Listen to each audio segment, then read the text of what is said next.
devons aider le continent africain. To live with us, the European dream. Good friend of Taiwan.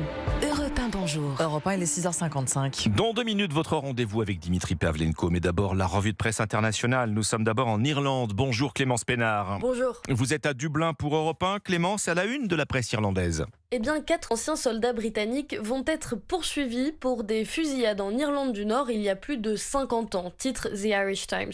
L'un d'entre eux est accusé du meurtre en 1972 d'un père de famille à Belfast. Pendant la période dite des troubles, ces soldats évoluaient au sein d'une unité secrète de l'armée britannique, explique le Belfast Telegraph.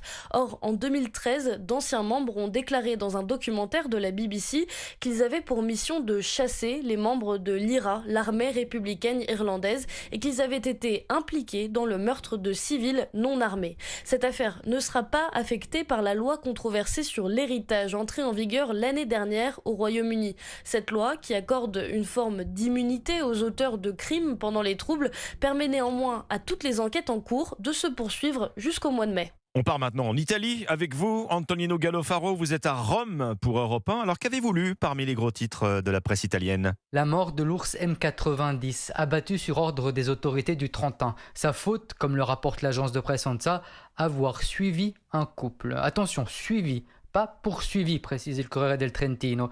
La page locale du Corriere della Sera explique que cet ours était jugé dangereux car trop téméraire. Le gouverneur de la région a donc décrété la mort de l'ours mardi matin. Son fusil était déjà prêt, s'emporte il Fatto Quotidiano.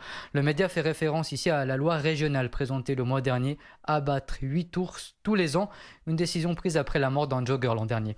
Les méthodes employées par le gouverneur de la Ligue à l'extrême droite sont critiquées par la presse. Le Trentin a reconnu coupable un ours accusé de s'être comporté comme un animal sauvage, écrit par exemple à Stampa. On part enfin pour le Chili avec la correspondante d'Europe 1, Joséphine Echelard. Qu'est-ce qui fait la une des journaux chiliens ? Eh bien, tous parlent des funérailles d'État de l'ex-président Sebastián Piñera, mort dans un accident d'hélicoptère mardi dernier à 74 ans.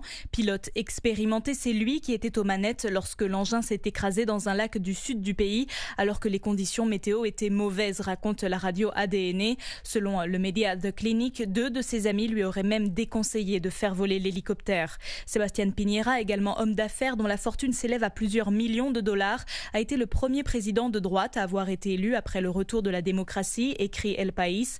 Le journal Interferencia souligne son audace et sa témérité pour affronter de graves crises, mais rappelle aussi les critiques envers l'ancien président à propos des atteintes aux droits de l'homme survenues pendant la crise sociale de 2019. C'était sous son 2e mandat. Merci Joséphine Echelard, c'était votre revue de presse internationale sur Europe 1.